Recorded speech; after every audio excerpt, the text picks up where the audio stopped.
લીંબાદ વિસ્તારમાંથી 7 વર્ષીય બાળકી ગત રાત્રે બહારથી રમીને માતા પાસે ગઈ હતી ત્યારે પોતાની સાથે અભ્યાસ કરતા નજીકની સોસાયટીમાં રહેતા મિત્રના દાદાએ પોતાની સાથે ગંદુ કામ કર્યાનું જાણ હતું। મંગળવારે સાંજે 7:30 વાગ્યાના અરસામાં તે મિત્રના ઘરે રમવા ગઈ હતી ત્યારે તેના 52 વર્ષીય દાદા મહેન્દ્ર મુકેશ શાહ મળ્યા હતા। તે પણ કોઈક વખત તેમના પૌત્રને શાળાએ લેવા આવતા ત્યારે બાળકીને પણ લઈ આવતા હોય તે પરિચિત હતી। લોલીપોપની લાલચ આપી તેઓ આ બાળકીને તેમના ઘરે નીચે આવેલા વાસણના ગોડાઉનમાં લઈ હતા। અહીં બાળકી સાથે સૃષ્ટિ વિરુદ્ધનું કૃત્ય હતું। બાળકીની વાત સાંભળી તેની માતા અને પરિવારના બીજા સભ્યો ચોંક્યા હતા। ત્વરિત તેઓ લીંબાદ પોલીસ મથકે પહોંચ્યા હતા અને ફરિયાદ નોંધાવતા ઇન્સ્પેક્ટર વીએ જોગરાણાએ આ આધેડ દુકાનદારને દબોચી લીધો હતો। તેનો મોબાઈલ ફોન સર્ચ કરતા તે સતત પોર્ન ક્લિપ જોવાનો આદી નીકળ્યો હતો।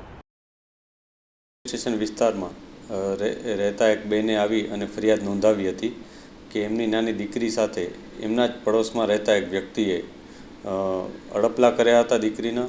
એને સૃષ્ટિ વિરુદ્ધનું એના સાથે કૃત્ય પણ કર્યું હતું અને જે બાબતને લઈને જ્યારે દીકરીએ આ બેનને જાણકારી આપી તો બેને પોલીસ સ્ટેશનમાં આવી અને ફરિયાદ નોંધાવી હતી। પોલીસે આ બાબતને ગંભીરતાથી લઈ તરત જ એક્શનમાં આવી હતી અને તરત જ જે આરોપી છે એને પકડી પાડ્યો હતો। આરોપીની અન્ય પૂછપરછ પણ પોલીસે કરી છે। એનો જે મોબાઈલ છે એ પણ ચેક કર્યો છે। એની મોબાઈલની ડિટેલ પણ અમે મેળવી છે અને આ બધી વિગતો અમે એફએસએલમાં પણ મોકલવામાં આવનાર છીએ।